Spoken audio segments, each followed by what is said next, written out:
En Vendée, toujours à Montaigu, la Montacutaine a connu un record de participation.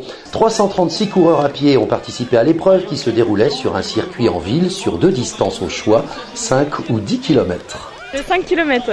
Vous êtes entraîné un peu? Oui, bien sûr, puisqu'on appartient à un club de hand, donc on court régulièrement.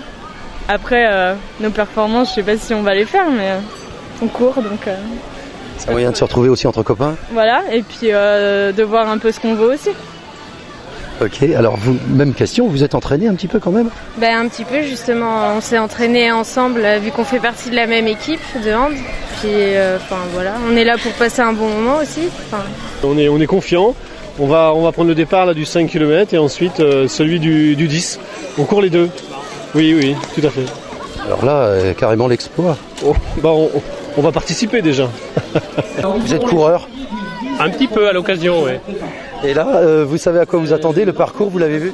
Je l'ai vu, on m'a dit que ça montait, que ça descendait, que c'était assez casse-pattes, comme on dit. C'est la 12e et je pense qu'on s'était posé des questions jusqu'à la 10e. C'était quelque chose on avait l'impression qu'elle stagnait, mais là, elle prend depuis 2 ans, elle prend du bonus. Donc on a toute raison à penser qu'elle va prendre encore du poids cette course et je pense que c'est de bon augure. C'est un gars du pays, Anthony Guillard, de Saint-Hilaire-de-Loulay, licencié dans la Sarthe, qui a remporté la course 10 km. Il a failli à 2 secondes près battre son propre record de 33 minutes et 48 secondes sur cette Montacutaine. J'ai commencé mes premiers pas de course à pied sur ce parcours. Et je savais qu'il était très très sélectif et qu'il fallait vraiment le prendre par la petite porte, ce que j'ai fait. Ce qui me coûte peut-être le record aujourd'hui, mais bon, j'ai objectif. Le record est battu ? Non, tu perds de 2 secondes. Voilà, c'est ça, donc je m'en doutais. On est parti un peu doucement, j'ai la préparation du marathon dans les jambes. Donc l'objectif c'est dans 15 jours le marathon de Berlin. Donc. Ouais.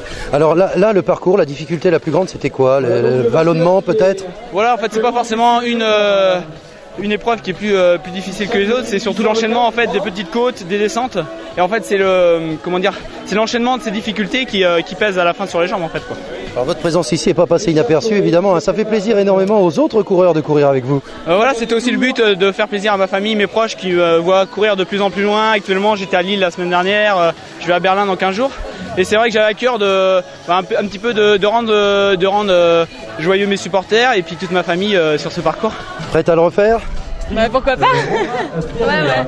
L'année prochaine, voilà. On se redit à l'année prochaine désormais. Je crois qu'il y aura autant d'arrivants qu'il y avait de partants. Merci. Ça continue toujours à venir, c'est formidable.